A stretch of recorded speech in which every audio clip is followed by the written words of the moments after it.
sabemos muchísimo de las células mesenquimales, pero aún nos falta muchísimo de saber en su mecanismo de acción.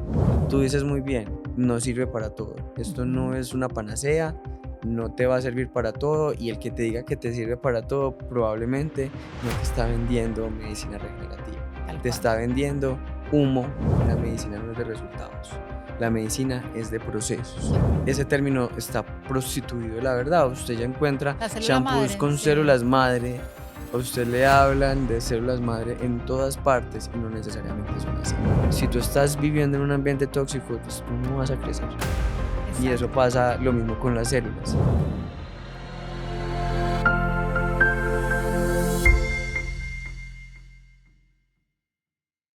Hoy vamos a hablar de medicina regenerativa sin filtros y sobre todo sin conflicto de interés. Y si tú eres un paciente que ha escuchado este concepto o eres un médico que está interesado en la medicina regenerativa, quédate porque en este episodio te vamos a desglosar las bases.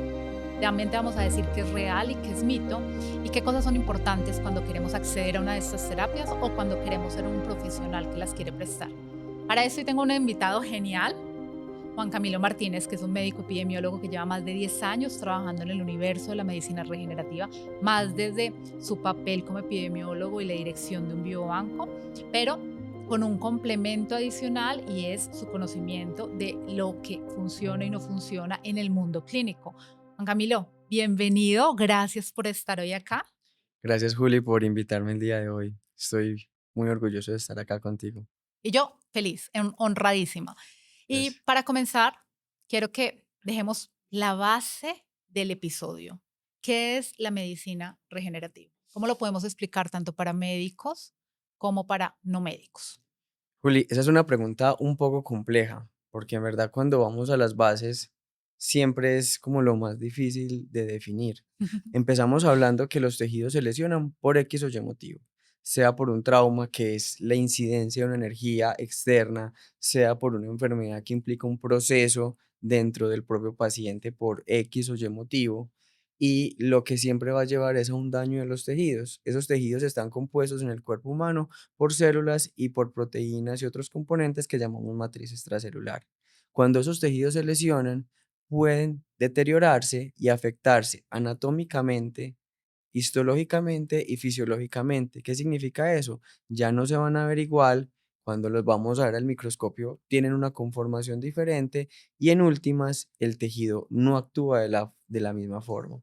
El mejor ejemplo que siempre traigo es el de una quemadura o el de una cicatriz. Todos tenemos cicatrices de niños, nos caímos y cuando uno va a ver esa cicatriz que tiene al lado de la rodilla, siempre se ve diferente, actúa diferente y si fuera una cicatriz muy, muy grande, notaríamos que hay efectos diferentes, como en el caso de los Ujú. quemados que tienen quemaduras muy grandes y van a tener unas funciones diferentes en ese lado de la piel que, por ejemplo, está quemada.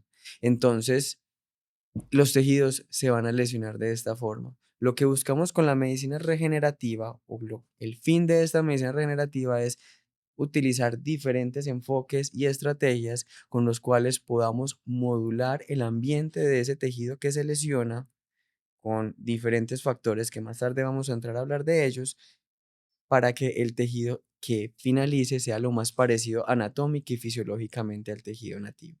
Hay un aspecto realmente crítico. No vamos a lograr un tejido exactamente igual al que había antes. Milagros con la medicina todavía no podemos realizar. E igual hay unos aspectos biológicos y clínicos y socioculturales, digamos, de todo este proceso de salud y enfermedad que se manifiestan desde la biología y terminan Ujú. en esa expresión clínica que no vamos a terminar de modular con estos procesos. Entonces se convierte en una serie de instrumentos, de estrategias, con el fin de que esos tejidos que se lesionan sean lo más parecido al tejido original. Y yo creo que estamos en este momento viviendo como un cambio de paradigma. Realmente no es un cambio de paradigma de los últimos 10 años. Los albores de la medicina regenerativa datan del siglo pasado, de principios del siglo pasado, pero me refiero a cambio de paradigma en que cada vez más médicos están entendiendo la necesidad de pasar del modelo de paliar síntomas al modelo de tratar de fortalecer las bases de la biología, una biología de un cuerpo que es capaz de repararse, una biología de un cuerpo que es capaz de sanarse a sí mismo Pero también desde, si usted, hombre, no corrige suficientemente una estructura, pues el paciente va a seguir sintomático. Entonces, ir como desde una lógica que pretende además ir a las bases de la enfermedad, ¿sí?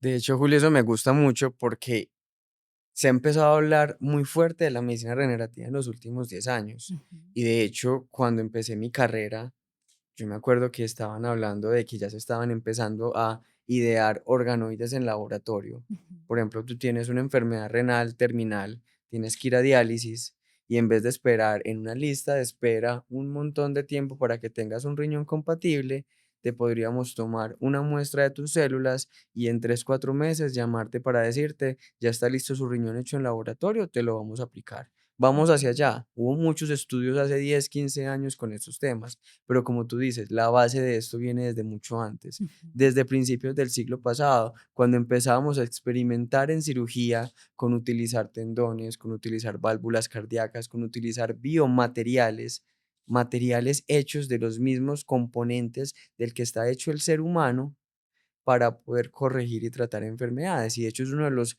focos o uno de los pilares de la medicina regenerativa. Cuando hablamos de esa medicina regenerativa hay un marco conceptual muy bacano en el que existen básicamente como tres pilares grandes.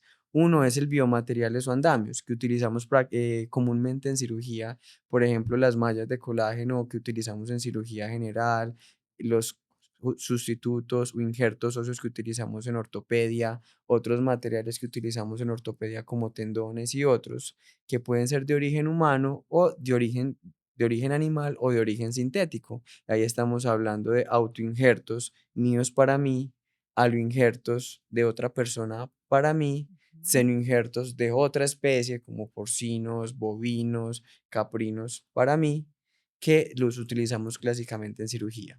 Adicionalmente a eso, que es uno de los puntos que más ruido trae el tema, es el terapia con células, que Ujú. llamamos terapia celular, que es utilizar células, el componente vivo que tiene el cuerpo humano para el tratar o prevenir ciertas enfermedades. Y hay un montón de combinaciones, protocolos y formas que las podemos utilizar. Y el tercero es poder utilizar factores de crecimiento, que es un término que es un poco burdo, pero podemos hablar de esas moléculas de señalización o estas moléculas bioactivas que cuando van a entrar al paciente o cuando llegan a ese tejido van a ocasionar una respuesta en las células de ese tejido. Y hoy vamos a hacer mucho énfasis en que los pacientes entiendan qué son estos productos y cómo se puede saber si un producto esto es de buena calidad. Pero yo quiero aquí hacer un pare y explicarles que la medicina regenerativa no va de productos, va de procesos. Y procesos donde hay un triángulo de éxito que es necesario, que tiene que ver con un paciente adecuado, una adecuada indicación, pero también una adecuada preparación del paciente, Ujú. el producto adecuado, que ahorita hablaremos un poquito más de esto, porque este producto adecuado tiene que ver con la selección del tipo de producto, pero también cuál es la calidad de ese producto y la técnica adecuada. Es decir, este producto en este paciente, cómo lo vas a administrar, de qué manera, en qué frecuencia y dependiendo de este triángulo de éxito es que tú vas a tener tus mejores resultados posibles. Sin embargo, tampoco todo se trata con medicina regenerativa. Mira, que a mí una de las cosas que a mí me da un poquito de tristeza, pero también entiendo que tiene que ver con la novedad de todo esto y el mal uso a través del marketing, es que pareciese que la medicina regenerativa fuera para pacientes desahuciados en los otros escenarios de la medicina. Lo primero es que eso es falso, porque la mayoría de las condiciones por las que tocan los pacientes la puerta todavía no tienen evidencia científica desde el escenario de la medicina regenerativa o incluso no se van a poder tratar desde medicina regenerativa. Ujú. Pero el exceso de marketing alrededor de estos temas hace pensar que sirven para todo. Si les quisiéramos ya, y esto era una parte que yo quería tratar al final, pero la voy a sentar en la mesa ya, decirle a las personas en qué hay evidencia científica en medicina regenerativa, aunque ahorita podamos a profundizar más, pero ya, en qué hay evidencia científica, qué sí puede tocar la puerta ahorita de las terapias. Depende del tipo de los pilares que te he Ujú, mencionado. El uso de injertos, de biomateriales o andamios tiene un nicho muy grande en las áreas quirúrgicas. ujú. Lo utilizamos mucho en cirugía general, en lesiones Maxilofacial. en alteraciones de la pared abdominal, se utilizan en piso pélvico, en cirugía oral y maxilofacial, en cirugía plástica, tanto estética como en reconstructiva, y hay muy buenos resultados en Ujú, estas áreas. En terapia celular, no está del todo metido en esta área, pero me gusta incluirla, estos trasplantes de progenitores hematopoyéticos, ujú, lo que llamamos comúnmente como trasplantes de médula ósea, que tienen unos nichos muy específicos, muy bien depurados y que ya es el estándar de manejo en muchísimas enfermedades hematológicas, como las leucemias, en algunos linfomas, en algunas enfermedades genéticas de la sangre, por ejemplo, o inclusive en enfermedades que tienen un componente inmunitario en otras partes del cuerpo como a nivel del sistema nervioso central.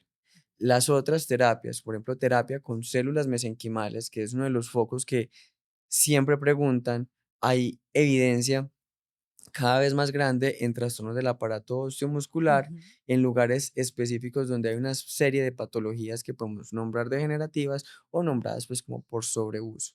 Y adicionalmente a eso van a tener unos aspectos que cada vez están evaluando más, todavía falta mucha evidencia, en los cuales vamos a encontrar en enfermedades autoinmunes, en enfermedades neurodegenerativas. Tú Ujú, dices muy bien, no sirve para todo. Esto no ujú, es una panacea, no te va a servir para todo, y el que te diga que te sirve para todo probablemente no te está vendiendo medicina regenerativa, tal te cual. está vendiendo humo, que es un Ajá. aspecto que pasa mucho en estas áreas. Entonces hay un foco muy grande y, como tú dices, hay un asunto complejo con el marketing de este tipo de terapias Sí. que ha llevado a su uso indiscriminado, y el uso Ujú. indiscriminado también lleva a no resultados clínicos o a esa falta de efectividad que esperamos en nuestros pacientes. Así es, y si bien la medicina no es una ciencia que puede garantizar resultados en todos los escenarios, porque una de las cosas que les va a quedar muy claro en este podcast es que hay muchos componentes que se tienen que tener en cuenta y todavía inclusive la ciencia está madurando los modelos de paciente ideal. Sí, todavía estamos apenas conociendo eso. Hoy vamos a hacer énfasis en este punto, que es el que más cercano está a los pacientes, que es el de terapias celulares. Sin embargo, cuando hablamos de medicina regenerativa, hay un abanico de terapias que no son necesariamente las terapias celulares. Y voy a hacer una claridad acá. Cuando nos referimos a células mesenquimales estromales, es el término correcto para llamar estas terapias, aunque muchos pacientes las pueden estar entendiendo como células madre. Está bien. Si lo hablan como células madre, pues es un tema técnico, pero nosotros nos vamos a referir al término correcto, que es este. Eh, pero digamos que los albores de las terapias no fueron con células, esto es más novedoso, estamos hablando del 2000 en adelante. Ujú. Antes de esto hablábamos de lisado de plaquetas, más previo a esto estábamos hablando de PRP y la mayoría de la evidencia está alrededor del PRP en los noventas. Y antes de esto hablábamos de proloterapia con sustancias irritantes. ¿Qué diferencia hay en todos estos escenarios cuando hablamos de estas terapias? Hay un asunto que hablábamos al principio, es esa modulación de ese microambiente en el tejido. Básicamente, cuando sufrimos una lesión, hay un periodo inflamatorio, un periodo que podemos hablar una ventana de regeneración, y finalmente una ventana, un periodo de fibrosis. No vamos a describir todo el proceso de cicatrización porque podríamos quedarnos horas y horas hablando de por qué los tejidos cicatrizan ¿Por qué cicatrizamos y por distintos? qué cicatrizamos distinto, por qué tenemos heridas y cicatrices que no se curan en nuestro cuerpo, o Ajá. peor, en nuestra alma o en nuestro corazón, que esas son otras historias muy diferentes.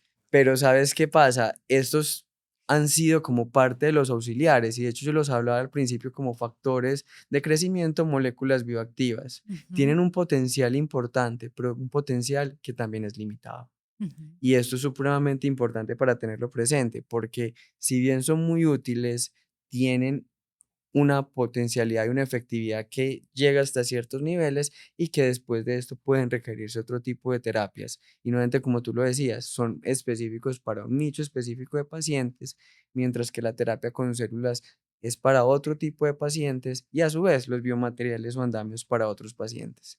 En lo que estamos cortos en este momento es identificar el paciente ideal, pero ujú. adicionalmente a eso, el tiempo ideal para realizar ese tipo de terapias. Total. Y quiero aquí también asentar un concepto porque, mira, justo hoy estaba la asistente mía diciéndome, doctora, tengo una paciente a la que usted le programó un tratamiento con lisado de plaquetas y ella me está hablando de células madre, pero es que eso pasa con frecuencia. Así yo en el consultorio les aclare que vamos a hacer un tratamiento con lisado, los pacientes creen que se están poniendo células madre. Entonces vamos a explicar acá qué son esos productos. Primero, algo que ya Camilo mencionó, hay productos que lo que hacen es cambiar la forma o inducir algunas comunicaciones diferentes en los tejidos. ¿Y por qué?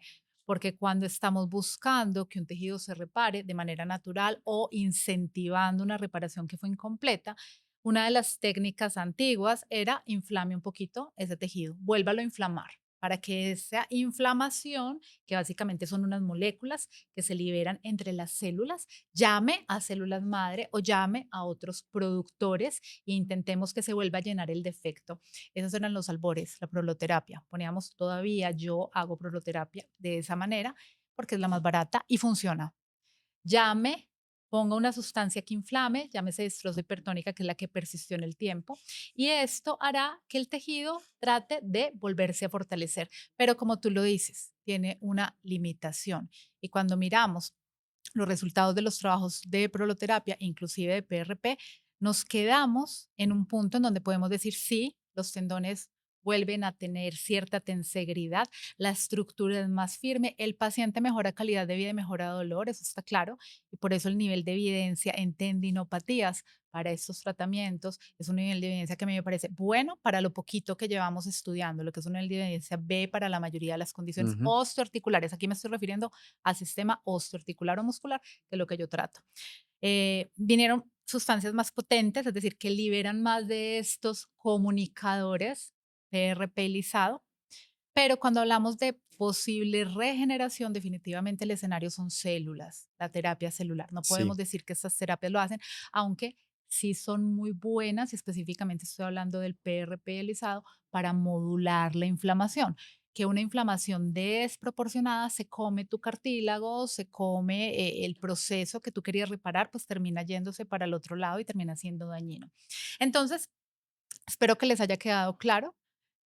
PRP lisado no es lo mismo que células madre, ¿sí? Y los objetivos y lo que pretendemos con las terapias son diferentes, pero en todos estos escenarios hay mejora clínica. Y lo más interesante de esto es que esta mejora clínica superó los resultados que teníamos con las terapias convencionales. Por eso yo me volví una enamorada de esto, porque cuando yo miraba los resultados con esteroides eran súper pobres, los estudios mostraban que antes los pacientes progresaban en artrosis. Entonces, específicamente en este escenario osteoarticular, ¿qué sí le podemos decir a los pacientes y qué no les podemos decir con estos grupos de terapias? Voy a empezar primero con lo que no les podemos decir. Perfecto. El primero, y creo que como médicos tenemos que ser claros, la medicina no es de resultados, la medicina es de procesos. Total. Lo que le tenemos que decir al paciente es, vamos a usar las mejores intervenciones, pero no le podemos asegurar al paciente que primero se va a curar. Por Ujú, ejemplo, muchas de las enfermedades son enfermedades degenerativas. En el caso, el mejor ejemplo es el de la artrosis de ujú, rodilla, una enfermedad degenerativa del cartílago articular que lleva, cuando tú ya tienes síntomas, cuando tienes dolor, cuando sientes esa crepitación, ese craqueo en la rodilla y un montón de cosas adicionales, ya ha pasado muchísimo tiempo desde que la enfermedad está ahí. La enfermedad apareció posiblemente 20, 30 años antes y es el resultado de un montón de factores que la terapia con medicina regenerativa, con células, con lisado, con los materiales que tú utilices, no van a lograr revertir, porque nuevamente no es un milagro. ujú, Entonces, no podemos decir que te vamos a recuperar por completo la rodilla. Por ujú. ejemplo, la regeneración pura y dura es un evento realmente raro en mamíferos como nosotros y a duras penas estamos lográndolo entender, digamos, en unos animales diferentes. Por ejemplo, el mejor ejemplo es uno de unas lagartijas que existen en México que llaman ajolotes, que les pueden cortar un bracito y les vuelven y les crece. Nosotros Ajá, no somos ajolotes. No sé si por suerte o por desgracia no lo somos, pero no hemos llegado hasta allá. sí. Entonces, Parte de asegurar realidad, primero. asegurar una regeneración completa no lo podemos asegurar. Exacto. El segundo punto es, estos productos no le sirven a todos los pacientes Ujú. y no es la única terapia que se tiene que utilizar. Por darte un ejemplo, un paciente que es obeso, que obviamente al ser obeso tiene una mayor carga sobre sus rodillas, por más células que utilicemos, por más lisado, por más materiales que utilicemos, por más las manos del Espíritu Santo, de cualquier forma milagrosa que podamos utilizar, si el paciente no baja de peso, no vamos a poder recuperar esa rodilla. Si el paciente tiene un problema de alineación en diferentes partes de sus articulaciones, por ejemplo, no lo vamos a poder recuperar si no hay una corrección de esa alineación. O no lo podemos Entonces, llevar a su mejor resultado, a su que mejor es como a mí me gusta resultado. decirlos. Puede Sí, que sí mejores clínica, calidad de vida, funcionalidad, que eso ya es un top, o sea, nivelar las sí, expectativas, pero el mejor resultado posible, pues, no está en ese escenario. Por eso es que los trabajos con deportistas son tan lindos, sí. porque el deportista es el paciente perfecto, el paciente que tiene las mejores probabilidades. Y de hecho eso es muy bacano porque, por ejemplo, bueno, en un momento hablamos de esos deportistas porque hay un punto muy interesante ahí. Ujú, Entonces, no podemos decir de que va a ser la única terapia que tenemos que realizar con los pacientes. Lo que sabemos así ahora es, es que una sola cosa no sirve. Y esto exacto. aplica para todas las enfermedades. Las enfermedades y los humanos nos tenemos que entender desde un enfoque biopsicosocial. Ujú, Entonces, si solamente nos encargamos de esa parte biológica, perdemos esa parte psicológica y esa parte social, estamos actuando en una tercera parte del proceso. Entonces, eso es supremamente crítico. Lo otro que tenemos que tener en cuenta con estos pacientes que no les podemos asegurar es que los resultados son inmediatos. Al paciente que le aplicas terapia con células mesenquimales o que realizas algún tipo de intervención, no va a salir del consultorio caminando. Esto no es como en la Biblia donde levántate y anda y ya automáticamente el paciente salía curado. No son terapias milagrosas. ujú. ¿Qué sí le podemos decir a los pacientes? Desde nuestra ética médica y desde todo lo que conocemos sobre ese tipo de terapias, es que puede haber un beneficio en dolor, en funcionalidad y en calidad de vida que es significativo y que lo tenemos que medir, obviamente. El segundo punto es que pueden requerirse, dependiendo de los protocolos que utilice el médico tratante, puede ser que requieras una, dos, tres, cuatro terapias, cuatro intervenciones o más, dependiendo pues del, Del del, protocolo del y del producto protocolo, del también, producto y del paciente. total. Y adicionalmente a eso, de que va a requerir nuevamente otro tipo de cosas adicionales. Ujú, El mejor amigo de la medicina regenerativa es la rehabilitación, por ejemplo. ujú. Y yo diría que para, digamos, dejar más claro el concepto, los resultados no son inmediatos y suelen mejorar en el tiempo. Entonces el paciente usualmente va a ver la mejoría a la tercera semana, dependiendo del producto, o el techo al tercer mes, pero eso es Ujú, precisamente lo lindo, ¿sí? Porque no son single shots y ya está, aunque sí hay escenarios donde se ven así. Hace poquito traté un hombro y claro, cuando lo voy a ver tenía una cápsula muy empastada, entonces solamente con la inyección y abrir el volumen, el paciente ya se sentía feliz porque podía mover el brazo y se le había ido el dolor. Pero obviamente los beneficios totales del paciente los va a ver al tercer mes, pero ya la técnica facilitó que algo que estaba causando el dolor y era un problema en esa cápsula gruesa y el efecto inmunomodulador que ponen las células que se ve más rápido, le dieron la mejoría. Pero obviamente el escenario usual no es ese. El escenario usual es que el paciente comienza a ver los resultados en el tiempo. sí, Lo otro lindo es que se ven en el tiempo y se van sumando a otras cosas, ¿cierto? Porque solo el hecho de que recuperes movilidad, pues va a dar mejoría del ánimo. Es eso, somos un ser biopsicosocial. Entonces, que tú puedas mejorar un área de tu vida va a impactar en otras áreas de tu vida. Si comenzáramos a ir a lo que yo quiero que les quede súper claro y es a caracterizar buenos productos, vamos a ir antes de eso. Primero, ¿qué son las buenas prácticas para un biobanco? ¿Sí? Cuando un médico hace la tarea de escoger un biobanco para prestar los servicios que quiere a sus pacientes, debe hacer este screening, este tamizaje y decir, este biobanco me gusta. Yo hice la tarea con ustedes, con otro biobanco en Bogotá. Pero entonces, para los médicos que están interesados en esto y los pacientes, si quieren también enterarse, ¿qué diría que ese biobanco cumple para que me pueda ofrecer un producto de calidad y que cumpla la norma. Juli, antes de empezar con esta pregunta, quiero volverme un poco más atrás Claro. y hablar de qué son las células mesenquimales. Ay, sí. Porque creo que La dejé en el tintero y esta, no la hice, sí, sí. porque de hecho, para hablar de cómo producir las células Total, mesenquimales, total. es importante entender qué son. Esas Sí. células son muy bacanas. Yo desde principios de la carrera me declaré fanático de las células mesenquimales, lo que Ujú. burdamente llamamos células madre, que ya sabemos que tan madre no son, pero pueden tener algo de madres como por ahí, pero no cumplen una serie de criterios biológicos de células madre. Que es un tecnicismo biológico, entonces no Sí, los vamos a enredar con eso, pero entonces sí, ¿qué son las células mesenquimales, Cam?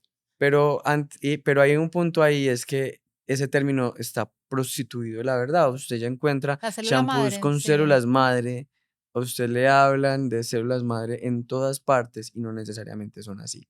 No, es Estas, más, digámoslo claro, es imposible que haya una célula viva en un champú. Es imposible. Entonces ya sabes que ahí te están vendiendo humo. sí, eso es importante. Si hay una célula viva en ese champú, posiblemente esté contaminado. Entonces, yo no Y lo sabe que usaría. peligroso, Yo no lo exacto. usaría, la verdad. Pero bueno, eso es un punto importante ahí. Ujú, Las células mesenquimales son un grupo de células que residen en nuestro cuerpo cercana a donde están los vasos sanguíneos. ujú. Y cuando hay una noxa o una lesión, ellas se despiertan, se mantienen como la bella durmiente dormidas y Lindo esta ese vez término. en vez del beso del príncipe es la inflamación o la respuesta a la noxa o esa lesión que existe, las despierta y ejercen un potencial inmunomodulador y un potencial regenerador o reparador o trófico en los tejidos.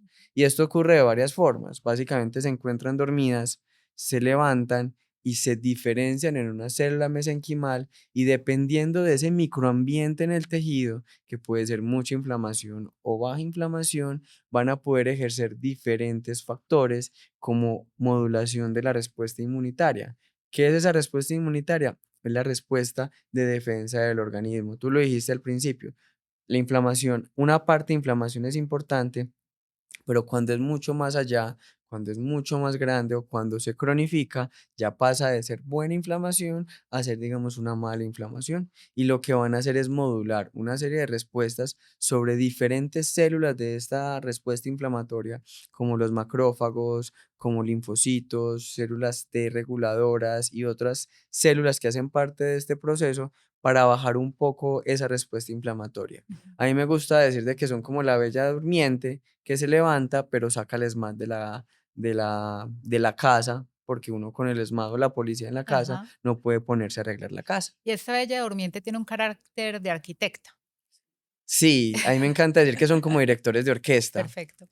porque lo que hacen es que entonces, por un lado, disminuyen esta respuesta, pero Ajá. por el otro lado, empiezan a trabajar con las células del lugar y ejercen respuestas tróficas. Les dicen a las células, en este caso, como pónganse a trabajar, necesitamos que se multipliquen o necesitamos que secreten proteínas de ese tejido, Ujú. específicas de ese tejido. Entonces, son como directores de orquesta que le dicen a los trombones cuándo actuar, que le dicen a la percusión que no puede tocar todo el tiempo, digámoslo así, a los violines en qué momento salen y en qué momento salen, por ejemplo, las trompetas. Voy a aprovechar esa analogía para recordarles a los pacientes, estamos hablando de que son el director de orquesta, pero es que ese director de orquesta necesita los insumos, que en el cuerpo humano los insumos son aminoácidos, vitaminas, minerales, también que no esté sobreinflamado, porque si el cuerpo está sobreinflamado, pues la célula no sobrevive, o sea, la misma Sí. célula madre, por más que sea inmunomoduladora,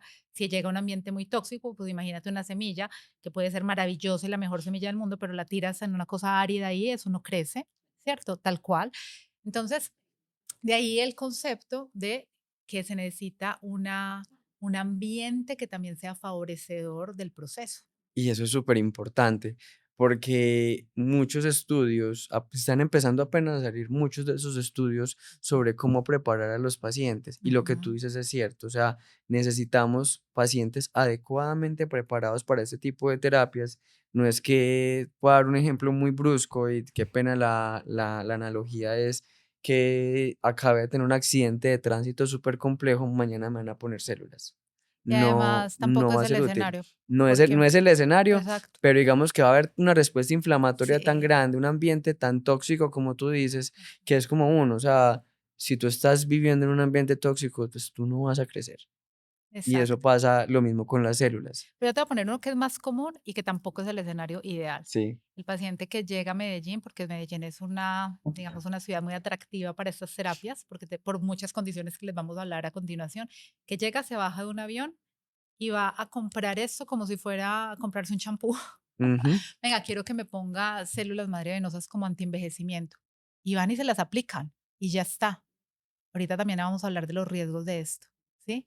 Puede que ese paciente, es más, puede que inclusive, fuera de que probablemente no le estén haciendo un adecuado tamizaje para ver que al menos no esté incurriendo en riesgos, puede que ese paciente reciba el producto simplemente no haga nada en él, ¿sí? O sea, perdió su platica, ¿vale? Pero bueno, ¿quedó claro qué son las células madre mesenquimales o deberíamos, qué son las células mesenquimales o deberíamos hacer alguna claridad más? Una claridad Ujú, adicional. Ellas básicamente las descubrieron hace muchísimo tiempo. ujú. Una serie pues de investigadores que las habían encontrado alrededor de la médula ósea y encontraron que tenía una particularidad. Eran capaces de diferenciarse como en células de hueso, en células de tejido adiposo y en células de cartílago, en condrocitos, osteoblastos y adipocitos. Y por eso dijeron que estas como esas células son capaces de diferenciarse en cultivo celular, van a tener estas mismas capacidades de diferenciarse en el tejido. Entonces, hace muchísimo tiempo, cuando empezamos a hablar de este tipo de terapias, me tocó, por ejemplo, cuando en algunas partes, cuando estaba en España trabajando en terapia celular, que empezaban a hablar y decir que estas células lo que hacen cuando las aplico en la rodilla es convertirse en cartílago. Y no es cierto. Y no es así. Ajá. Se sabe que una subpoblación muy chiquita tal vez se puede diferenciar en el tejido, pero lo que sabemos ahora es que cuando las ponemos en cultivo celular y las diferenciamos es porque estamos usando un cóctel de señalizadores, de proteínas, de estímulos muy fuerte que no se encuentran en el tejido. Entonces ellas actúan más que por una respuesta diferenciadora, actúan por una respuesta señalizadora. De hecho, hay un Ujú, término muy bacano que le utilizan en inglés. MSC es como la ujú, sigla que utilizamos en inglés y ahora le están llamando Medicinal Signaling Cells, ujú. que son células con señales medicinales o señalizadoras con ese tipo de señales. Pero si ya se va la investigación, una de las cosas que queremos buscar es que cuando le pongamos, todavía no es, pero cuando podamos decir, te vamos a tratar una rodilla, es que porque ya te tenemos las células diferenciadas para la rodilla. Todavía no estamos en ese punto. Falta mucho. Ese es Eso. mi sueño de llegar y decirte en unos años, Ya sí, Juli, ya tengo sí. la rodilla, tenemos una rodilla mala y tú me tomamos una muestra del paciente, que yo te diga, Juli, en 3 meses vuelve tu paciente para que le apliques una rodilla nueva. Ahora sí podemos tener claro es de dónde vienen las células, de qué fuente se producen. Y tenemos tratamientos que vienen de, bueno, mejor explícalo tú. Cuando un paciente se va a tratar, hay diferentes opciones. Médula ósea, células derivadas del mismo, desde su tejido graso, o células que utilizamos provenientes de cordón umbilical. ¿Cuáles son los beneficios de cada una de ellas? ¿En qué se diferencian? Sí, podemos definir dos tipos de terapias. Ujú, Bueno, en terapia celular podemos hacer un paralelo como una tabla de 2 por 2, ujú, donde podemos definir que existen terapias autólogas o halogénicas. ujú. Autólogas son mías para mí y Ujú, puedo sacarlas de la médula ósea, puedo sacarlas de la grasa, inclusive hay estudios súper difíciles de realizar, porque por ejemplo en el grupo de investigación en el que hemos trabajado, intentaron sacar de las, perdón, de los dientes, de la decidua de los dientes que ujú, se sacan pues, digamos, por una extracción dental y de muchísimas otras partes del cuerpo. Básicamente donde tengamos vasos sanguíneos ujú, podríamos sacar células.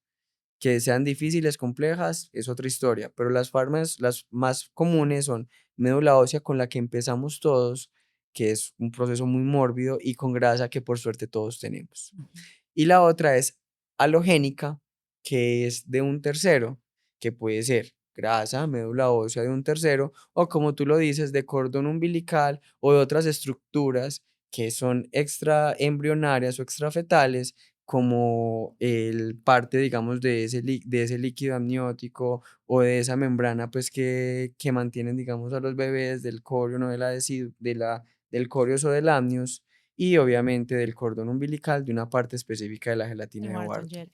Y Ujú, podríamos diferenciar si hay manipulación sustancial y no sustancial.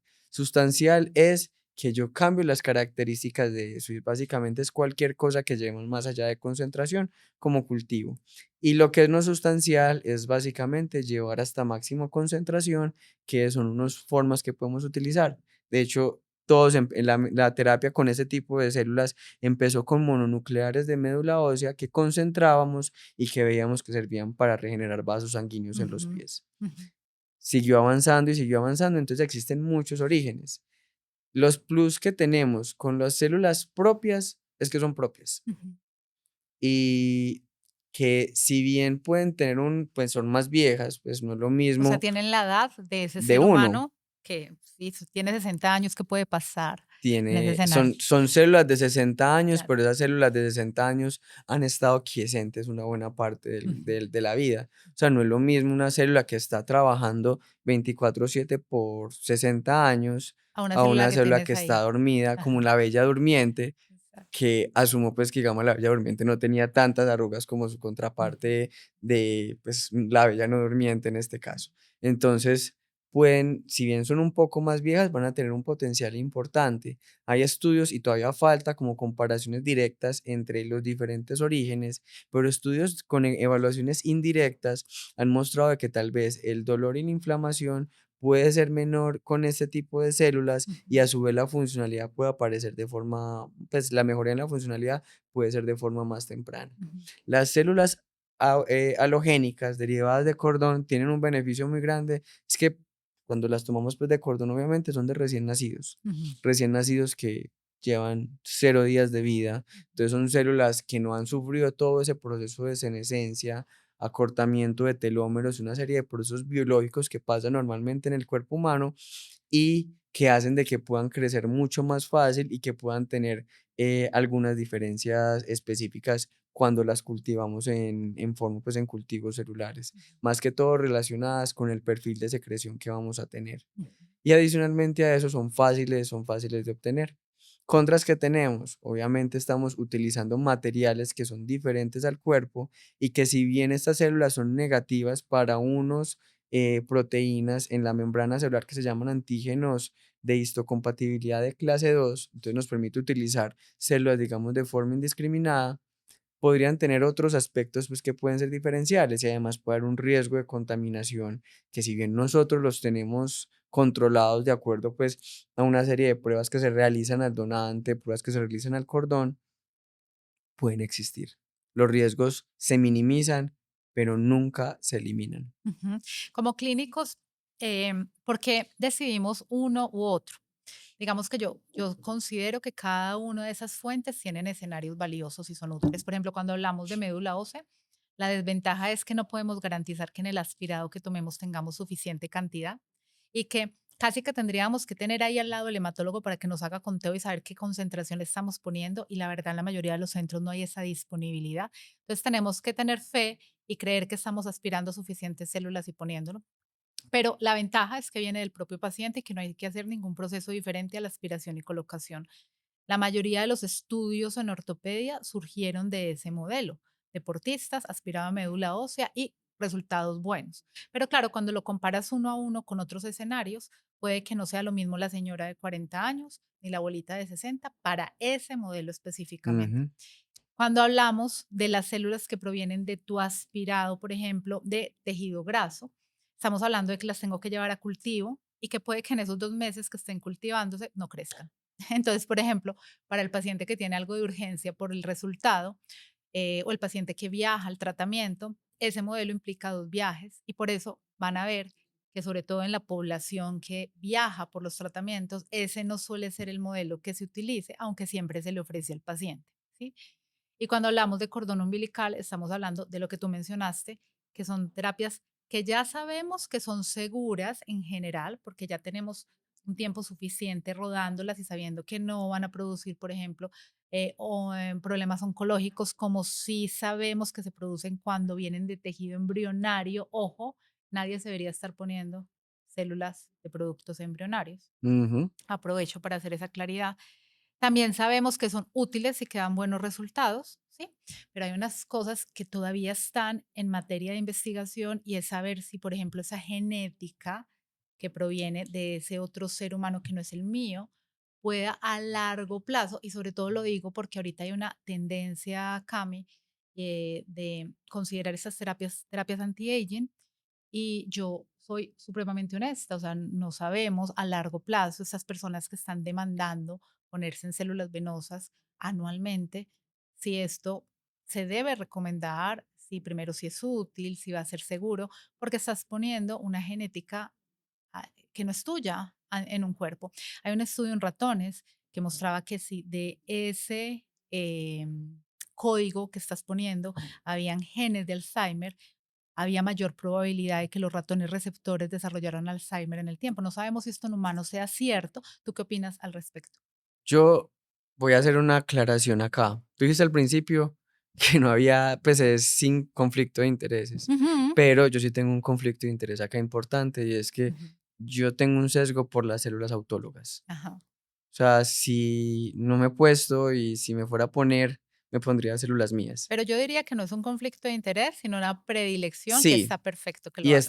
y esto es porque, pues, justamente por todos esos aspectos que tú mencionas, porque si bien entendemos mucho de esa biología, de la cultivo celular, no entendemos muchísimo de la biología de lo que pasa cuando se implanta y Ujú, los efectos a corto plazo, los efectos clínicos los entendemos. Hay estudios interesantes que han mostrado la mejoría de dolor, de funcionalidad, en desenlaces clínicos, de acuerdo pues a la enfermedad, útil o no ujú, útil, hay estudios, pero a mediano y a largo plazo todavía nos falta mucho. ujú, Ahí hago otra acotación importante. Si bien tenemos terapias que todas se requieren cultivo, requieren tiempo, y el plus de las mesenquimales halogénicas de cordones que como ese cultivo ya se realizó antes, están disponibles, tenemos formas de terapia celular que pueden ser casi que disponibles o inmediatas para tu paciente. En el caso de los mononucleares de médula ósea, el grupo de investigación del que yo me formé, se formó sacando médula ósea, concentrándola en el laboratorio y poniéndola al mismo día. ujú, Nosotros también hacemos procesos en los cuales tomamos grasa el día de hoy, concentramos las células que llama la fracción estromal vascular, que es ujú, rica en estas células, y las podemos poner el mismo día. Entonces ujú. existen esas alternativas. Pero hay un asunto ahí, es que nuevamente también nos falta muchísimo por conocer. Total. Desde las mismas células propias hasta las células halogénicas también nos falta mucho. Y de hecho, esas son las que a mí más me asustan. Claro, porque también no podemos asegurar que las células propias no cambien o no muten en el proceso de preparación. O sea, eso no es una garantía que por ser tuyas no vas a asumir necesariamente algún riesgo. Sí, igual los riesgos existen.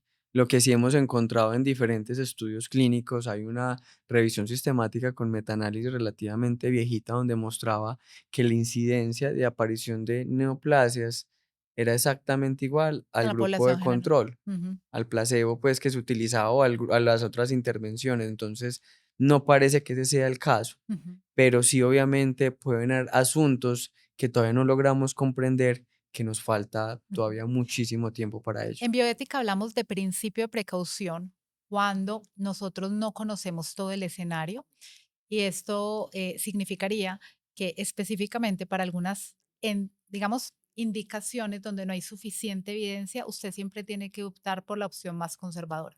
A lo que voy acá es muy diferente tratar una rodilla o un tendón lesionado, donde estás poniendo un producto en un espacio, digamos, más específico para un Sí, resultado más específico, que utilizar el producto venoso como estrategia ante envejecimiento además, porque aquí tenemos todavía muchas más dudas, ¿sí?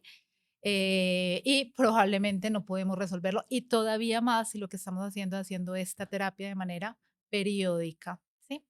Sin embargo, sin embargo, como estrategia inmunomoduladora, las células intravenosas han mostrado resultados muy lindos en diabetes, específicamente en falla renal diabética. Háblanos un poquito de eso, porque no estoy diciendo no lo hagan, pero ¿cuál es el objetivo? Yo creo que la pregunta siempre es, También en medicina hablamos de cuál es la beneficencia, qué estoy persiguiendo.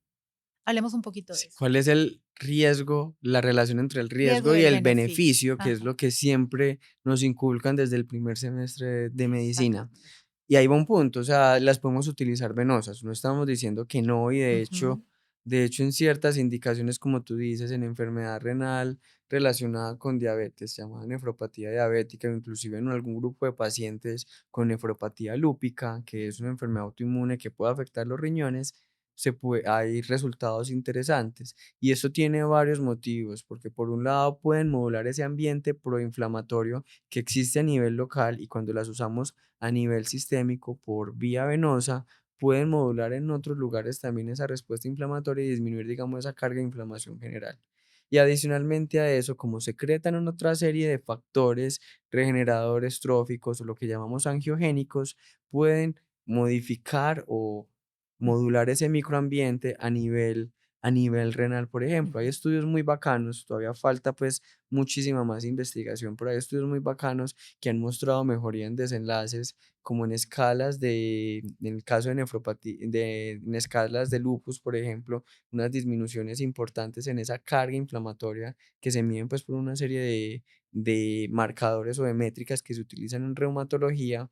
También han mostrado mejoría en algunos aspectos relacionados con la función renal, y en algunos específicos todavía falta mucho más en algunas métricas específicas que utilizamos en diabetes, por ejemplo. Y quiero recordar aquí uno de los estudios clásicos que abrió el panorama de las terapias celulares hacia, y ojo, estoy hablando abrió el panorama y no estoy diciendo que esto ya tenga una evidencia científica sólida y sea el tratamiento de primera elección en estos escenarios, pero que abrió el panorama hacia autoinmunidad, síndrome de respuesta inflamatoria sistémica, sepsis, y fue el de Catarina Leblanc, publicado en Lancet 2004, en donde un niño que tenía una enfermedad mieloproliferativa, o sea, un cáncer en su sangre, en el trasplante de médula ósea hizo una enfermedad de injerto contra huésped, es una cosa catastrófica, porque el tratamiento de primera elección, el niño lo rechaza y con todas las terapias clásicas, corticosteroides, inmunomoduladores, el niño no estaba respondiendo y sus tratantes, como una medida fuera de indicación, porque no había nada más que ofrecerle a ese niño, le hacen una terapia celular intravenosa y el niño mejora.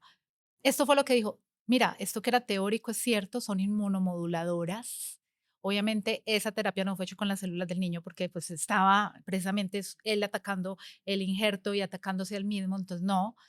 Y esto fue lo que dijo, mira, la teoría era cierto, son inmunomoduladoras y abrió el escenario a todas estas otras posibilidades terapéuticas. Sin embargo, insisto, las otras posibilidades terapéuticas todavía están en escalada de evidencia. Pues, y sabes que eso es muy bacano, porque ese estudio del que tú mencionas Ujú. me motivó mucho a trabajar en estas áreas. Y de hecho, yo estuve en España, hice una pasantía en España y me enfoqué muchísimo en terapia celular en enfermedad de injerto contrahospedero, tanto Hermoso. aguda como crónica. Y estaba en uno de los hospitales de referencia donde eso se estaba empezando a utilizar todavía en un modo que se llama compassionate use, Sí, un uso modo compasivo. compasional, Ujú. en el que no había nada más, pero inclusive participamos en una serie de investigaciones multicéntricas en todo el territorio europeo, especialmente lideradas en Holanda, en España, en Salamanca, había un grupo muy grande en Navarra, por ejemplo, y en Valencia, donde se estaban empezando a utilizar. Y lo que se veía es que había una disminución en esos marcadores que utilizábamos para medir esa enfermedad de injerto contrahospedero, tanto crónica, pero principalmente aguda. Y este efecto no solamente era en niños, sino también en adultos. Y cuando Ujú, también veíamos el microambiente de la médula ósea, que era un ambiente súper inflamatorio cuando teníamos estos trasplantes, y obviamente con la enfermedad de base, por ejemplo la leucemia que tenía, ujú. cambiaba ese perfil de secreción de ese microambiente cuando utilizábamos las células en estos protocolos. Entonces eso es como súper bacano porque me lleva a los orígenes. Recordar la historia. Me lleva a volver allá donde empezamos justamente estos procesos, porque una de las cosas que nos veíamos en su momento era, no sabemos cómo funcionan. Ujú, En ese entonces todavía estaba el paradigma de que se diferencian a huesos, se diferencian a ujú. cartílago y se diferencian a tejido adiposo, pues el tejido adiposo, ni el hueso, ni el cartílago te van a revertir una enfermedad tan inflamatoria como ese tipo de cosas, pero funcionaban. Ujú. Y eso es un asunto que falta, que de hecho hay una acotación acá. Sabemos muchísimo de las células mesenquimales, pero aún nos falta muchísimo de saber en su mecanismo de acción. Ujú. Pues lo que sí hemos encontrado es como la historia pues que cuentan de Galileo que cuando se tuvo que retractar dijo, sin embargo se mueve, por si mueve, Sí. es lo mismo acá, no sabemos muchísimo, pero sin embargo se mueve, o sea, sin embargo sirven. Y yo te diría, desde la experiencia clínica, insisto, no es solo el producto, es también la técnica y la Sí. adecuada selección del paciente. En eso estamos aprendiendo, pero la técnica ya está un poquito más clara. La Ujú. adecuada, pues las dosis, bueno, un poquito más clara, ya tenemos un poquito de claridad al respecto. En la adecuada selección ahí todavía estamos todavía aprendiendo muchísimo. Pero como vamos a enfocarnos en producto, vuelvo a la pregunta. Cuando hablamos de los estándares de un buen producto en células mesenquimales estromales, ¿cómo se lo explicamos a los pacientes? ¿Qué tienen que preguntar ellos? Esa pregunta me encanta Ujú. porque me permite abrir sobre un aspecto que llamamos buenas prácticas de Sí. manufactura. Buenas prácticas de manufactura, más allá de conocerlo como un proceso, es una filosofía de vida. De hecho, si nosotros pudiéramos tener buenas prácticas de manufactura en la casa, no se nos dañarían los vegetales en la nevera, no tendríamos la casa sucia, tendríamos un montón de cosas como en la vida más arreglada. Y es más, me atrevo a decir, deberíamos tener hasta buenas prácticas de vida. Ujú. Estas buenas prácticas surgen como una filosofía en la industria aeronáutica y después se trasladan también a la industria farmacéutica, en el cual buscamos una serie de aspectos importantes. Primero, calidad del procesado, del producto final que tenemos a través de un control muy estricto de todas las fases que se involucran en ese producto. Voy a darte un ejemplo. Para producir unas células tenemos que tener en cuenta un origen, una materia prima, una muestra biológica y tenemos que controlarla muy bien. Tenemos que controlar los reactivos que utilizamos, llámese medios de cultivo, pipetas, llámese equipos que tenemos que utilizar en los procesos. El personal tiene que estar calificado, tiene que saberlo hacer de una forma adecuada y obviamente tiene que estar súper entrenado en estos procesos. El aire en el que se manipulan este tipo de productos llamado infraestructura tiene que ser un aire purificado por el tipo de producto que estamos utilizando, tiene que estar, se tienen que diseñar la forma como se va a realizar este tipo de procesamientos y todo eso tiene que estar documentado y validado.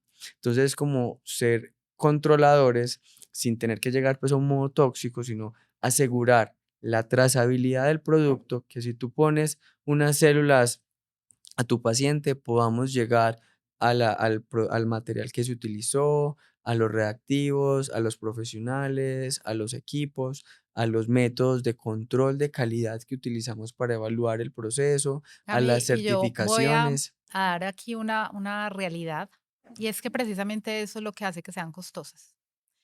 Todavía no hemos llegado al momento de decir que pueden ser baratas porque todo eso cuesta mucho. Sí, y el asunto que tiene es una división. Ujú. Esto cuesta mucho. En la industria farmacéutica cuesta un montón.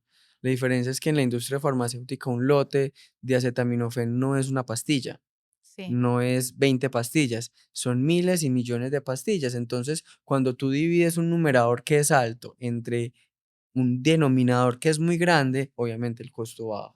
claro. Mientras que acá estamos con un numerador grande, con Ujú. un denominador pequeño, porque no Sí, podemos sacar unas cantidades gigantes de productos. Y hay otro aspecto adicional, como son también terapias relativamente novedosas, los reactivos, los materiales que utilizamos siguen siendo costosos. total, total. ¿Y qué tiene que preguntar un médico cuando pide un producto? Y aquí quiero que hablemos de viabilidad y otras cosas para saber que ese producto que está utilizando realmente es bueno.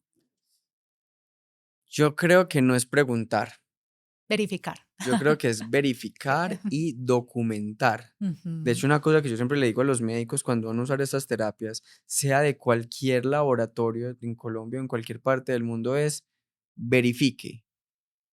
Aquí nos toca ser como el apóstol que hasta que no vio, no creyó en la resurrección, digamos, en estas cosas, Ujú. porque aquí nos toca ser extremadamente cautos. Total.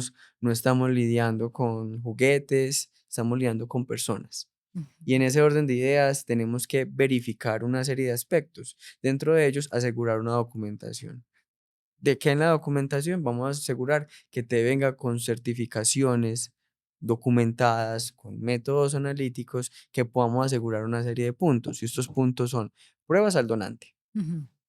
En el caso, pues, de cordón umbilical o de un tercero son realmente críticas, porque si me van a poner unas células a mí Ujú. de un cordón que la madre, pues, la madre, en este caso la gestante, tenía una enfermedad infectocontagiosa, hay un riesgo de que me vaya a infectar a mí, de algo, pues, que no tenía, y en este caso el riesgo es importante contra un beneficio Ujú. específico. Entonces, tenemos que tenerlas ahí. Segundo, pruebas en el proceso. ¿Qué son pruebas en el proceso? Que nos aseguremos que en las diferentes fases del proceso se hayan hecho una serie de checkpoints o de puntos de control específicos que nos permitan asegurar de que el proceso se realiza de forma adecuada, como cuáles, viabilidades en el proceso, viabilidades antes, durante y después de congelaciones y otra serie de procesos que nosotros utilizamos. Control de calidad que se realiza al final y es la verificación de que ese producto o ese procesado biológico cumple una serie de características, como cuáles. Primero, viabilidad. Ujú. La viabilidad es lo más básico, pero a la vez es de las cosas más complejas Viabilidad es que la célula sigue viva y que seguirá viva en el momento que tú la estás y inyectando, ese es el punto, usando. y ahí va. Ujú. Unas viabili porque de hecho esperamos viabilidades por encima del 70, especialmente por encima de 80, Ujú. que esto implica de que de 100 células, 80 están vivas, 20 Ujú. están muertas, digamos, en este caso. Si tú tienes viabilidades del 17%, significa Ujú. que tienes 17 células vivas contra un 83%, 83 células muertas. O sea, Ujú. no vamos a tener una efectividad del producto. Es como si te estuvieran vendiendo acetaminofén de 500 miligramos, pero en verdad no hay 500, sino que hay 100 miligramos, por ejemplo. La efectividad obviamente va a disminuir. Y esta viabilidad tiene que ser evaluada y validada para la aplicación. Es decir, de mi laboratorio puede salir con una viabilidad buenísima, viabilidad del 99.999%. Pero si tú cuando las vas a aplicar en tu paciente, la viabilidad no está en el 99.9, sino que está en el 10%, no Exacto, hicimos nada. Entonces exacto. también tenemos que tener documentación de la Viabilidad. validación del proceso de transporte y el proceso de entrega del Ajá. producto. Y eso implica pues otras cosas adicionales. Viabilidad, como te estaba contando, una cosa que llamamos inmunofenotipo, y es que aseguremos de que estas células son células mesenquimales. Hay unos criterios que llamamos criterios de identidad. Clásicamente los conocemos como los criterios de Dominici, de un grupo, de una serie de grupos que en el 2006 publicaron un estudio en Cytotherapy donde dijeron, estas son las células mesenquimales, porque todo el mundo hablaba de diferentes tipos de células que podían tener diferentes potenciales, pero empezaron a decir, las células mesenquimales van a tener unos marcadores positivos de membrana, unos marcadores negativos, positivos de línea mesenquimatoide, negativos para progenitores hematopoyéticos y HLA-DR, antígeno histocompatibilidad de clase 2, que nos asegure pues que sean adecuadas. Tenemos que asegurar también de que esté libre de contaminantes. Ujú. Y esto es absurdo, pero no es, es un dolor de cabeza cuando uno trabaja en estas áreas porque se realizan bajo manipulación aséptica. Entonces tenemos que asegurar que tengan un contenido de endotoxinas mínimo, obviamente de acuerdo a los requisitos pues para el tipo de aplicación. Tenemos que asegurar de que estos productos obviamente no tengan contaminantes pues, Bacterianos, bacterianos, micológicos. Ujú. micológicos, parasitarios o de otro tipo, Ujú. y tenemos que asegurarnos también de que no tengan, que tengan también negatividad contra otros gérmenes que llamamos fastidiosos, que son muy comunes en La los clamidia laboratorios, como en la micoplasma, que de micoplasma. hecho Ujú. es un dolor de Muy cabeza. frecuente. Un laboratorio que se contamina con micoplasma es Se el va dolor toda de la cabeza. línea ahí. Pero es que yo quiero hacer énfasis en esto, porque es que estamos hablando de un tejido vivo. La vida permite ese tipo de cosas. Entonces, casi que el producto está todo el tiempo en riesgo, pero también el producto todo el tiempo por eso tiene que ser vigilado, verificado, y eso también tiene que ver con los costos. Sí. Y adicionalmente a eso, es una discusión muy grande que está en el mundo en este momento, una cosa que llamamos las pruebas de potencia biológica. que es una discusión muy grande. De hecho, hay una guía muy bacana de la EMA del año pasado que hablaba de que uno debería realizar ese tipo de pruebas, realizar ensayos clínicos. Pero hay un asunto que tenemos con estas pruebas. Todavía no sabemos cuáles son las pruebas que tendríamos que hacer. Ujú. Y esa es una discusión muy grande. El año pasado estuvimos en Falta un, ese consenso. sí, de hecho Sí. estuvimos el año pasado en un simposio de la FDA Ujú, y estaban reunidos la gente más top a nivel mundial en estas áreas. ujú. Y lo que me llamó la atención, que fue como hasta gracioso, porque dije, qué bueno, era porque al igual que nosotros que no sabíamos qué hacer, o sea, no sabíamos todavía que ellos tampoco lo sabían. Entonces todavía nos falta muchísimo de ese tema. Pero lo Me que voy es gusta que que seas honesto en eso y que le partamos, digamos, la idea a los pacientes de que estamos todavía aprendiendo, aunque eso no quiere decir que estemos en pañales. Ahorita voy a tratar eso porque también cuando veo colegas que todavía desconfían de esas terapias, yo digo, hombre, es que ponte por favor a revisar la línea de investigación de Gil Rodas, la línea de investigación de Soler. En grupos americanos tenemos líneas de investigación hermosas. Ya no estamos hablando de terapias de experimentación, por favor, en muchos ujú, escenarios. O sea que también lo que hay que entender es que, hombre, la medicina va de muerto en muerto. Me refiero, cuando hablamos de este escenario, quiere decir que tumbamos un paradigma para que nazca otro. Entonces aquí estamos, por favor, ya en un escenario donde ya ese muerto, ese paradigma se acabó, ya estamos en una etapa donde podemos ofrecer estas terapias con seguridad. Eso no quiere decir que no nos falte aprender más, ¿cierto? nos falta demasiado. Ujú. De hecho, pues yo me declaro un completo ignorante en esta área, Bueno, y si tú eres porque un completo negro. siento que cuando me paro acá y veo como un mar de desconocimiento, un mar de Ujú. vacío de conocimiento que nos falta todavía por llenar. Pero eso es lo lindo, precisamente. Siempre Sí, estamos aprendiendo más y cada más y día más. mejorando. Entonces, ahí va entonces un punto. Todo esto lo tenemos que documentar. Sí. Entonces, documéntelo, pero también yo le recomiendo a los profesionales, visite su laboratorio. Ujú. Uno no lo tiene que hacer cuando va a comprar acetaminofén, uno no se va a, a Cali, pues al Valle del Cauca, donde pues, están la mayor cantidad de farmacéuticas acá, a ver y auditar los laboratorios. Pero en estos casos que son tan personalizados, mi recomendación es que los Claro. visiten. Pero bueno, es que el impacto de que un acetaminofén no te sirve o que solo actúe por placebo es muy poquito en tu Sí, vida. Pero el impacto de este producto, de que escojas un buen producto, sí es del cielo a la tierra el sí. cambio. Y ahí sí, esa pregunta no te la puedo hacer a ti porque tú en eso sí tendrías un conflicto de interés porque trabajas para un biobanco, pero sí lo puedo decir yo con completa tranquilidad. Y es que en el 2024 me di la tarea con otro grupo que es el grupo de Science Biotech, y un saludo a ellos si están escuchando este episodio. Ellos ya habían hecho una tarea antes y después yo los acompañé en una etapa Ujú. y es visitar biobancos. La, la conclusión que tuvimos es que solo hay dos biobancos para el 2024. No puedo decir que el 2024 acá no haya cambiado el escenario, que valen la pena en Colombia. Solo hay dos. Y algunos biobancos que estaban trabajando y vendiendo no cumplían buenas prácticas. Entonces, ojo, tu paciente, tu médico, infórmense. Es la tarea mínima de responsabilidad con uno mismo y obviamente desde nosotros, desde la ética médica, es la tarea mínima que podemos hacer. Pero también vi mucha ingenuidad en esto. Cami, una de las ingenuidades más grandes es el tema de los exosomas. Se están vendiendo de una manera. ¿Qué es un exosoma? Primero, expliquémosle a las personas qué es un exosoma. Para entender qué es un exosoma, tenemos que entender las células cómo se comunican. Ujú, Las células mandan mensajes todo el tiempo. Imaginémonos que somos como tú y yo que estamos hablando. Tenemos un método que se llama autocrino, es que yo me hablo a mí mismo. Como cuando yo estoy en la casa y me digo, tengo que comprar pan, tengo que comprar las arepas, o estoy en el baño cantando porque pues me da la gana, me comunico conmigo mismo. Otra forma que tenemos se llama comunicación paracrina. Paracrina es en el entorno cercano. De la misma forma que tú y yo estamos hablando acá, sería un equivalente a la comunicación paracrina. Y una comunicación endocrina, que es utilizando mediadores que van por la sangre hacia otras áreas.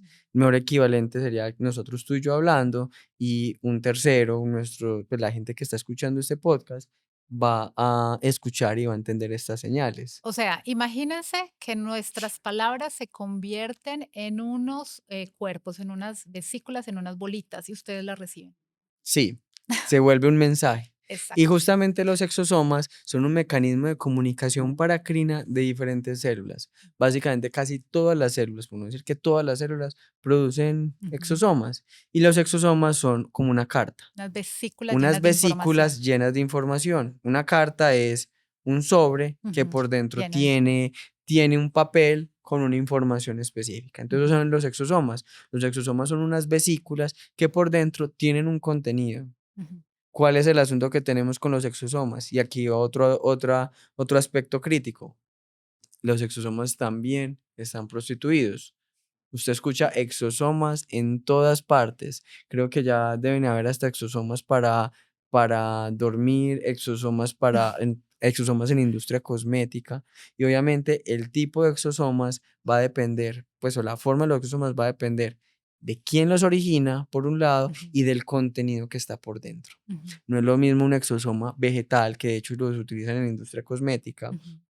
a un exosoma derivado de células mesenquimales, y no va a ser lo mismo un exosoma de células mesenquimales no activadas o no condicionadas de células mesenquimales que hayan tenido algún tipo de condicionamiento. Para explicarle eso a los oyentes, hablamos con una metáfora, una analogía muy linda y es la carta.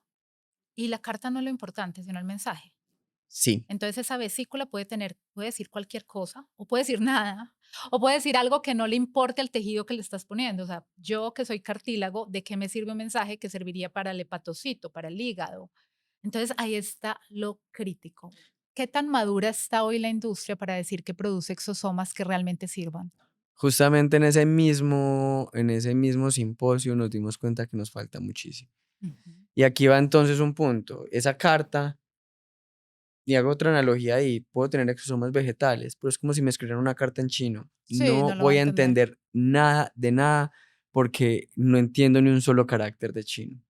Si es de origen animal, sería como un equivalente a francés. Yo no sé nada de francés, pero medio podría entender algunas cositas. Mientras que son de origen humano, serían en español, que lo puedo entender y lo puedo procesar. Pero como tú dices, esa carta puede decir unas cosas, puede decir nada o pueden decir señales que sean completamente diferentes. Si a mí me ponen en este momento a leer una carta que sea un artículo científico en español de física teórica, yo voy a estar completamente perdido. Pero si yo leo un artículo, pues si yo leo una carta escrita para mí de mi mamá, por ejemplo, voy a entender cosas muy específicas porque obviamente está diseñada para mí. Entonces, lo importante de los exosomas es obviamente el origen, porque el origen también va a condicionar la forma como yo los podría utilizar, pero el contenido es lo más crítico. Y ese contenido nos falta muchísimo, muchísimo por saber. Es una caja negra todavía, de hecho. Y yo puedo decir que al menos hay un biobanco en Colombia que al menos me dice qué contenido tiene y en qué concentración realmente me está enviando el producto. Pero el parte de realidad, y esto también lo quiero dejar muy claro, es que no sabemos si eso está sirviendo o no. ¿Por qué? A diferencia de los trabajos con células mesenquimales, PRP lisados, no hay investigación relativa, ni siquiera suficiente con exosomas. Mira, cuando veo conferencias de exosomas, yo digo, por Dios, busquen PubMed, ¿qué están haciendo las personas? Solo revisiones sistemáticas. Las revisiones de la teoría hablan de una plausibilidad biológica, o sea, una potencial utilidad terapéutica. Pero para que yo como médico pueda decir que eso sirve, tengo que hacer mínimo un ensayo controlado aleatorizado. Y ahí sí que no tenemos casi nada. O sea, que estamos vendiendo tratamientos desde una teoría que no se ha probado. Sí, hay un asunto ahí, tú lo dijiste al principio. Uno tiene que empezar como desde el principio, desde el mismo método de procesamiento o el mismo método de verificación. Existen muchos laboratorios que de hecho te entregan exosomas, pero no sabemos la concentración de exosomas, Sí. o no conocemos las moléculas que están en la membrana de ese exosoma, o no conocemos parte del contenido que haya de esos exosomas. Entonces, si no partimos desde el principio de que no sabemos qué estamos administrando, no podemos llegar a hacer investigación para saber cómo funciona, Ujú. porque sería, pues, te voy a hacer una forma muy honesta, sería perder el tiempo, perder dinero, que obviamente va a ser complejo. Hay un punto importante que tenemos que decir es que los exosomas no solamente los estamos evaluando en áreas terapéuticas, lo Ujú. estamos evaluando en áreas de diagnóstico también. Por ejemplo, en enfermedades neurodegenerativas nos está importando mucho saber cómo las células se comunican entre ellas, cómo se hablan entre ellas Para mantener una para, enfermedad para mantener o para hipotética. diagnosticar las enfermedades. Exacto. De la misma forma que cuando uno va a terapia de pareja, pues no he ido, pero lo voy a asumir por las series que uno ve al final, uno ve como que el terapeuta ve la interacción entre los dos y dice, estos dos se van a separar o es mejor que pues Sí. hay oportunidad de organizar la relación. La misma forma como también se comunican esas células o esos exosomas, nos van a permitir diagnosticar o identificar estadios de diferentes enfermedades, por ejemplo, en enfermedades neurológicas. También en otro tipo de enfermedades también se están evaluando. Pero en el área terapéutica pasa justamente eso. De hecho, nosotros estamos evaluando exosomas. Queremos sacar exosomas, pero exosomas serios, donde podamos tener una serie de caracterizaciones adecuadas que nos permitan asegurar un producto adecuado en ese tipo de cosas para después poderlo llevar a diferentes fases de experimentación. Y como ya me están poniendo ahí la alerta del tiempo, no quiero que se acabe este episodio sin llevar un mensaje para los colegas, sobre todo esos colegas que todavía están, digamos, un poquito rezagados en lo que la evidencia científica está mostrando. Ya hay revisiones sistemáticas serias y bien hechas, al menos en la esfera que yo trabajo, que es osteomuscular, osteoarticular. Pero, ¿qué les podría decir? Resumido, evidencia en artrosis de rodilla. Tenemos niveles de evidencia B que ya se están tirando hacia A. Tendinopatía crónica, los resultados más lindos, inclusive con estudios de imagen que muestran reparación. Porque en artrosis todavía estamos hablando de mapeos en resonancia T2 que parecen mostrar, pero bueno, es que la artrosis también es un modelo más complejo. Entonces, La el artrosis pecado ahí, es un dolor de sí, cabeza. el pecado ahí es que homogeneizar los resultados, no estás hablando lo mismo de una artrosis inflamatoria, es un paciente muy inflamado, muy metabólico, a una artrosis más mecánica. Pero aún así, en esas resonancias, en esos trabajos que hacen resonancia como APOT2, ya hay algunos indicios de que al menos los defectos se llenan, de que puede mejorar el cartílago. Pero bueno, ahí todavía, como les dije, B tipo A, tendinopatías crónicas, depende del modelo del tendón, puede estar ya en A y en otros, dependiendo, insisto, dependiendo del modelo y el tipo de tendón, se va a BC. Em, Epicondilalgias B, este no es mi área, pero disfunción eréctil también ya está C tirando a B. Disfunción eréctil también es un coco, es que hay muchas causas de disfunción Sí, eréctil y una de ellas no es en todas. psicológica, pero bueno, cuando es orgánica ya podemos estar hablando de un C que se sube a B.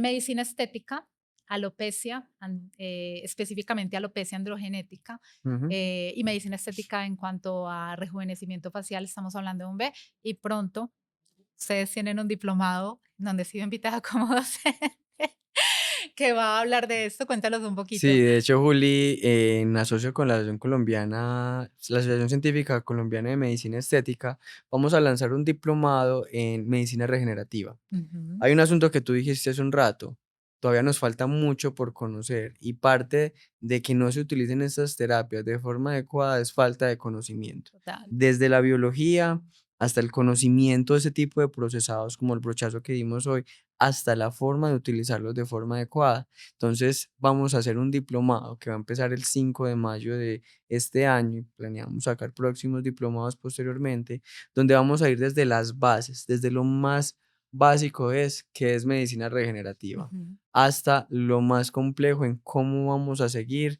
y cómo vamos a monitorizar los pacientes y después cómo podemos reportar resultados también. Entonces, vamos a hacerlo como desde el principio hasta el final, como cuando uno aprende medicina, que aprende primero la fisiología, la anatomía, luego va por la farmacología básica, farmacología clínica y luego ya llega, por ejemplo, a medicina interna. Pero además, desde el mensaje de personas que ya llevan un tiempo trabajando en esto y que pueden dar un parte de realidad Sí, sobre resultados, esas perlas clínicas que tú no encuentras en un libro o en una revisión que solo te la puede dar el maestro. O sea que eso me sí, encanta. Y también me encanta, Cami, porque, mira, los médicos que nos formamos en dolor no tenemos ninguna formación en medicina regenerativa. Si queremos aprender de esto, tenemos que viajar al extranjero. necesariamente. Yo Ujú. estuve en Brasil, estuve con el grupo de Prolo Latam, que son la mayoría estadounidenses, pero también un fisiatra de muchísima experiencia, argentino, he estado en España. O sea, he tenido que hacer un esfuerzo para poderme formar, ¿cierto? Además de estar pegada a todos los simposios que hablen de esto y todo esto. Y es un poquito triste cuando tú ves un colega que simplemente quiere copiar un modelo de inyección que aprendió en la formación convencional y simplemente poner un producto y uno dice, eso no es medicina regenerativa, es que para hablar de medicina regenerativa tienes que hablar de hormonas, tienes que hablar de inflammation, tienes que hablar de técnica y la técnica no es la misma. Entonces a mí me encanta que se estén abriendo oportunidades de formación para que los colegas realmente hagan ese proceso y lo van a hacer relativamente más fácil porque no tienen que pegarse todos esos viajes. Sí, y de hecho es muy bacano porque vamos a unir biólogos moleculares, Ujú. clínicos, expertos en las diferentes áreas en un solo salón. Usted cuando encuentra un biólogo con un clínico hablando, nunca, y aquí Es cierto. los vas a ver hablando de regeneración para llevar estos temas a la realidad, justamente, y que es una de las grandes barreras o tabús que tenemos en esta área. No, felicitaciones por esa iniciativa. Y ya para terminar, ¿qué mensaje le quisiera dar a la comunidad más vital que está conectada hoy aquí? Juli, hay un mensaje que me parece muy importante. Primero, es que si bien esas terapias les falta mucho por conocer, no son el futuro, Son una realidad son el total. presente de la medicina. Ajá. Y que este tipo de terapias, bien utilizadas en un protocolos adecuados, con seguimiento adecuado con los pacientes, les puede tener gran utilidad en muchas patologías, por ejemplo, en el aparato osteomuscular en el que tú dijiste. Entonces, es una invitación a formarse, a conocer de ese tipo de terapias, a abrir el panorama. Me pueden buscar a mí si necesitan más información.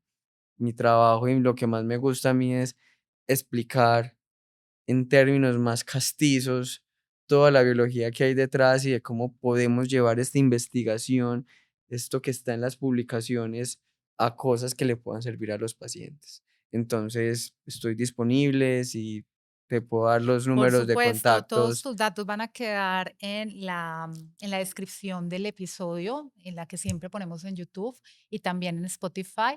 Y me encantó ese cierre, porque es que hay algo que es una realidad y es que la medicina nunca deja de aprender. Si la medicina se Ujú. considera una ciencia, significa que siempre va a estar aprendiendo. Ya que no lo haga, se volverá perezosa. Entonces, no Dejará de tener la ser última, ciencia, claro, no se tener la volverá última dogma. palabra no quiere decir que no tenga ya muchas palabras y una Sí. trayectoria. Gracias por estar aquí. Si te quedaste hasta el final de este episodio es porque probablemente este tema te ha encantado, te interesa como paciente o como médico. Y si tienes dudas, me encantaría escucharlas. Déjanos tus comentarios, suscríbete al canal, por supuesto, activa las notificaciones para que te enteres de primera mano sobre los próximos episodios. Cami, mil gracias, me Gracias a ti, encantó. Juli. Y bueno, espero tenerles muchos más episodios de medicina regenerativa, así que déjame tus preguntas. Un abrazo.